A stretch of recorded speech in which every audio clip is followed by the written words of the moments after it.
जियो financial service की बात करें तो 2 दिन की बड़ी तेज़ी के बाद फाइनली आज स्टॉक के अंदर गिरावट देखने को मिल रही है। तो इस गिरावट के पीछे की असली वजह क्या है? क्योंकि जो माहौल बना हुआ वो तो पॉजिटिव है ही। जिस तरह से कुछ बड़े इस समय स्टेप उठाए जा रहे हैं जियो फाइनेंशियल की तरफ से इस एजीएम के बाद जो संभावना बनने लगी है, वो क्लियरली ये इशारा करी है कि ये अब एक लंबी रेस के लिए तैयार हो चुका है। लेकिन आज की गिरावट की असली वजह को समझेंगे इस वीडियो के माध्यम से। और बड़े फंड हाउस का रुझान स्टॉक को लेकर कैसा वो भी समझने की कोशिश करेंगे। सबसे जो बड़ी बात है कि स्टॉक अभी भी बहुत ज़्यादा अंडर वैल्यू है। 394 का ये ऑलरेडी पहले ही हाई बना चुका है। उस लेवल तक स्टॉक नहीं गया, अभी 350 के आसपास है। क्या इस समय खरीदारी करनी चाहिए, जानने की कोशिश करेंगे इस वीडियो के माध्यम से। लेकिन फ्रेंड, उससे पहले अगर आप पहली बार हमारे चैनल पे आए तो चैनल को सब्सक्राइब कर दीजिए, एक बेल आइकॉन दबा दीजिए ताकि जब भी नया वीडियो बने पहला नोटिफिकेशन आपको मिले। वीडियो पसंद आए तो लाइक से जरूर कीजिए। चलो फ्रेंड्स, वीडियो स्टार्ट करते हैं। मैं हूँ आपका दोस्त एस बी दवे और हमारे अपने चैनल ऑनलाइन कमाई में आपका बहुत बहुत स्वागत है। तो सबसे पहले बाजार की बात कर लें। इस समय लगभग 2:30-3 बजे के आसपास का टाइम है। बीएसई सेंसेक्स 82,210 के स्तर पर है, जहाँ पे 344 पॉइंट की गिरावट है। तो आज देख सकते हो कि यूएस मार्केट की वजह से हमारे बाजार की शुरुआत बहुत ही कमजोर हुई, भारी गिरावट के साथ हुई। लगभग 700 पॉइंट की गिरावट के साथ बीएसई सेंसेक्स की शुरुआत हुई और सुबह सुबह ही इसका असर देखने को मिला कि सारे के सारे स्मॉल कैप मिड कैप पिटाई में आ गए। सब में भारी गिरावट शुरू हो गई। अब बाजार तो थोड़ा सा रिकवर हुआ है। आप देखें उस लेवल से देखें तो आपको लगभग आधी रिकवरी तो देखने को मिलेगी, लेकिन उसके हिसाब से देखें तो शेयर रिकवर नहीं हो पाए। गिरावट का दौर है जो जारी रहा। और यहाँ पे बीएसई फाइनेंशियल सर्विस में भी गिरावट है। देख सकते हो 11,650 के स्तर पे 0.45% की गिरावट है। तो बिल्कुल फाइनेंशियल सेक्टर में गिरावट, बाजार में गिरावट और सभी के सभी स्टॉक जो पिछले दिनों दौड़े, ये सब जो वजह बनी उसकी वजह से आज जियो फाइनेंशियल में भी प्रॉफिट बुकिंग आ गई। तो देख सकते हो कि स्टॉक की शुरुआत ही निगेटिव हुई थी 345 पर, क्योंकि बाजार ने बहुत भारी गिरावट के साथ शुरुआत की थी। क्लोजिंग कल की 350 के आसपास थी, परंतु उसके बावजूद भी देखें तो स्टॉक में कुछ तेज़ी बनने की कोशिश हुई। 348 तक हाई में गया था और जो लो बना वो 343 के आसपास है। तो देख सकते हो कि गिरावट है, लेकिन इतनी बड़ी गिरावट नहीं है, क्योंकि इस समय इस लेवल पे खरीदारी अच्छी हो रही है। और काफ़ी दिन के बाद स्टॉक फिर से 350 के लेवल में पहुंचा है। इससे पहले स्टॉक 320 से 330 के बीच में ही ट्रेड किया काफ़ी समय तक। आप देखो कि 30 अगस्त को 321 के आसपास क्लोजिंग थी गिरावट के साथ, और वहाँ से जो इसने दौड़ लगाई वो काफ़ी शानदार है। 2 सितंबर और 3 सितंबर की तेज़ी में स्टॉक 355 तक चला गया, जो 320 के आसपास था। यानी 2 ट्रेडिंग सेशन में यहाँ पे आप क्लियरली देख सकते हो कि काफ़ी बड़ी गिरावट की तेज़ी देखने को मिली। यानी करीब 34 रुपीज़ की बड़ी तेज़ी देखने को मिली और अब थोड़ा सा आज प्रॉफिट बुकिंग देखने को मिला है। अगर बाजार ने साथ दिया होता तो ये स्टॉक यहाँ पे आज भी दौड़ता, क्योंकि अभी इस समय वीक नहीं दिखाई दे रहा है। तो यहाँ पे देख सकते हो कि जियो फाइनेंशियल सर्विस को देख सकते हो कि यहाँ पे फॉरेक्स डायरेक्ट इन्वेस्टमेंट के लिए सरकार की तरफ से अप्रूवल मिल चुकी है और अब यहाँ पे बहुत जल्द बहुत बड़ा निवेश आने वाला है। फॉरेन पोर्टफोलियो इन्वेस्टर के माध्यम से निवेश होगा और फिर आप देख सकते हो इसका जो कारोबार शुरू होगा वो दूसरी बड़ी बड़ी कंपनियों को पछाड़ने के लिए काफ़ी रहेगा। तो यहाँ पे जियो फाइनेंशियल सर्विस को लेकर देख सकते हो कि वेल्थ मिल्स के डायरेक्टर क्रांति बैठनी का कहना है कि स्टॉक में इस समय बाइंग अपॉर्चुनिटी दिखाई दे रही है और जिस तरह से फॉरेन पोर्टफोलियो इन्वेस्टर की होल्डिंग यहाँ पे बढ़ती हुई दिखाई देगी, लॉन्ग टर्म का नजरिया इसके लिए काफ़ी अच्छा लग रहा है। फ्रेश एंट्री आप कर सकते हैं और उसके लिए थोड़ा बाय ऑन डिप की स्ट्रेटेजी अपनाएं, जितना डिप में मिले खरीदारी करें और इसको होल्ड करके रखें। यहाँ पे टेक्निकल सपोर्ट अराउंड 320 के आसपास आपको दिखाई देगा और इमीडिएट रेजिस्टेंस देखें तो वो 357 के आसपास है। तो यहाँ पे सपोर्ट 320 के आसपास है और इसका जो इमीडिएट रेजिस्टेंस है वो 357 का है।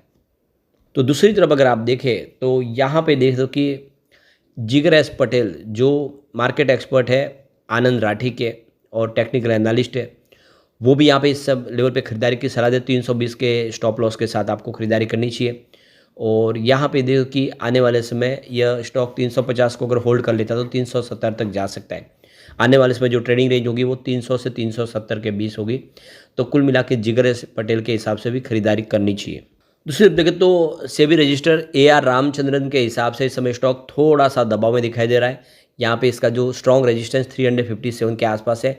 यह डेली लेवल पर अगर 342 के नीचे क्लोज होता है तो फिर 318 तक जा सकता है। इसमें काफ़ी बड़ी गिरावट की संभावना बन सकती है और इसीलिए आपको ये सपोर्ट और रेजिस्टेंस के साथ में इसमें बने रहना चाहिए जो शॉर्ट टर्म इन्वेस्टर है। लॉन्ग टर्म इन्वेस्टर को चिंता की कोई बात नहीं, ये आने वाले समय बहुत बड़े तूफान के लिए तैयार हो चुका है। दूसरी तरफ देखें तो 5paisa.com के रुचि जैन ने यहाँ पे जियो फाइनेंशियल सर्विस और आदित्य बिरला कैपिटल के अंदर निवेश की सलाह दी है। उनके हिसाब से दोनों स्टॉक काफ़ी मजबूत लग रहे हैं, आने वाले समय बेहतर प्रदर्शन कर सकते हैं। तो रुचि जैन का कहना है कि काफ़ी समय के बाद इसने एक बड़ा ब्रेकआउट दिया है और स्टॉक तेज़ी से आगे बढ़ा है। वॉल्यूम में अच्छी खासी वृद्धि देखने को मिली है जो एक बाइंग अपॉर्चुनिटी दिखा रही है। 345 से लेकर 340 की रेंज में खरीदारी की जा सकती है। पोटेंशियल टारगेट 365 और फिर 378 के देखने को मिल सकते हैं और स्टॉप लॉस आपको 326 का लगा लेना है। तो 326 के स्टॉप लॉस के साथ रुचि जैन ने खरीदारी की सलाह दी है और 340 के आसपास 45 की इस रेंज में करंट लेवल पे खरीदारी कर सकते हैं। यह लगभग 325 तक जा सकता है। तो काफ़ी शानदार टारगेट दिखाई दे रहा है और काफ़ी समय के बाद ब्रोकरेज हाउस बुलिश हुए, खरीदारी की सलाह देने लगे जो पहले स्टॉक को लेकर फिलहाल सबका नज़रिया बहुत ज़्यादा देखें तो निराशाजनक ही था। अब यहाँ पे देख सकते हो कि मुकेश अंबानी ने जो एक बड़ा इस समय पासा फेंका है, यहाँ पे कंपनी यूपीआई ट्रांजैक्शन की सारी सेवा देने को तैयार है जिससे ये जो कंपनी आने वाले समय पेटीएम और फ़ोनपे जैसी फिनटेक कंपनियों को ज़बरदस्त टक्कर दे सकते हैं।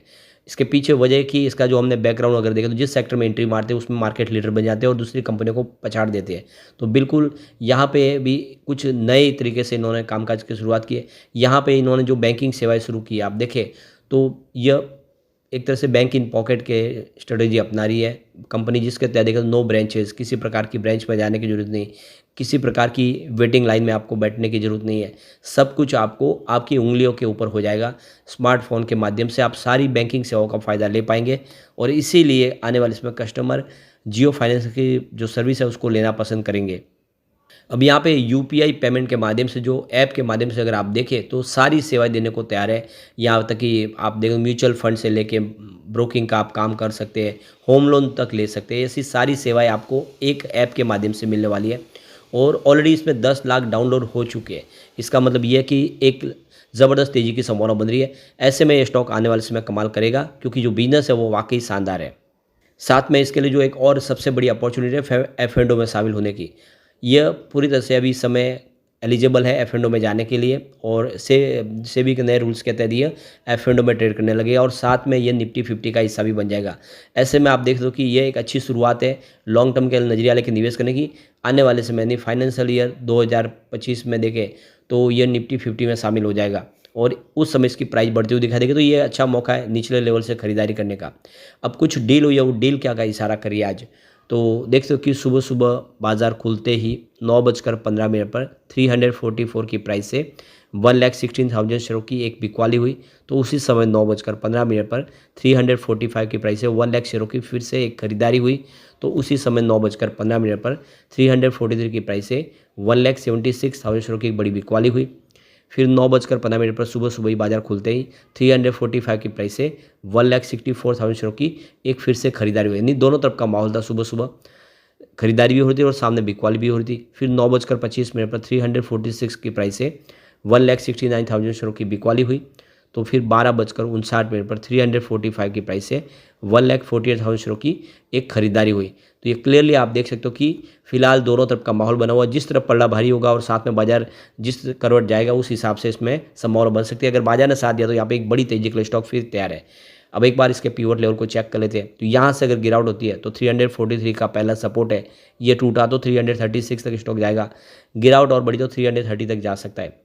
अब पॉजिटिव माहौल बना तो 355 का फर्स्ट रेजिस्टेंस है, इसको पार करते ही 361 तक स्टॉक जाता है वो दिखाई देगा।